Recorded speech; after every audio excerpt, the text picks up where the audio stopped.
Hello guys, tignan nyo to. Ano tong bubuksan ko? Ano kaya ang laman nito?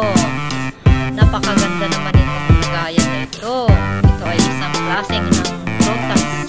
Prutas dito sa Saudi.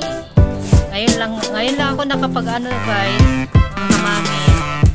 Ngayon lang ako nagbukas ng ganito pala ang anong lagayan na ito. Lagayan ng prutas nila. Para hindi naman daw mababasag. Sige nga, ulaan nyo nga mga kamamis. Ano ba ito? Excited na ako. Excited na ba kayo mga pakita ko anong laman. Ang hirap pa naman buksan. Diyos ko po. Dalawa na yung ano ko dyan. Kutsilyo saka kung scissor, yung gunting. Napaka-safe naman nitong lagayan na ito ng prutas na ito. Mga kamamis, pinapabuksan sa akin ang aking amo.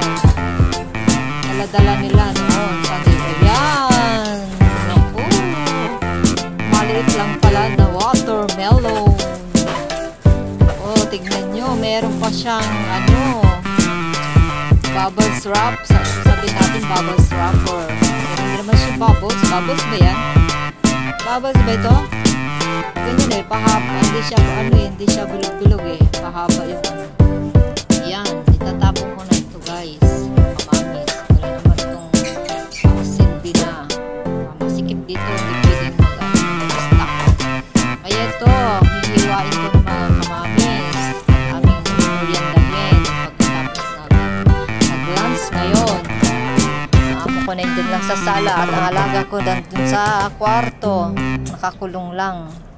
Nagbabasa ng mga libro. So, bye-bye na guys. Ito, may dinugtong pala ako dito na video. Kaya, tignan nyo kung anong laman, paano siya kulay. Kulay red na red talaga. Yan, para sa akin yun. Yung mga sira-sira.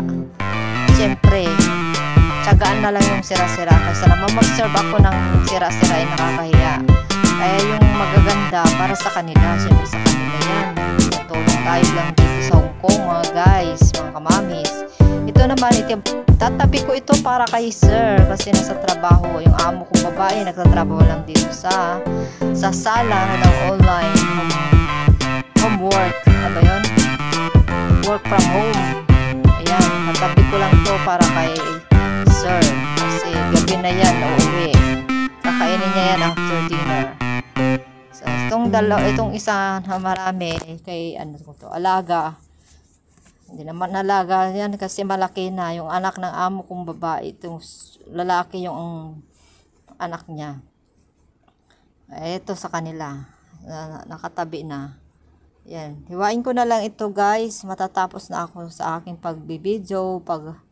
Ayan, bigay ko na yan guys. Akin yun, pagkain ko yun. At least makatikim man ako dito ng prutas guys, kahit konti lang. Pinagtsatsagaan ko na lang. Tamis guys, matamis. Natikman ko na. Bye-bye! Bye-bye guys!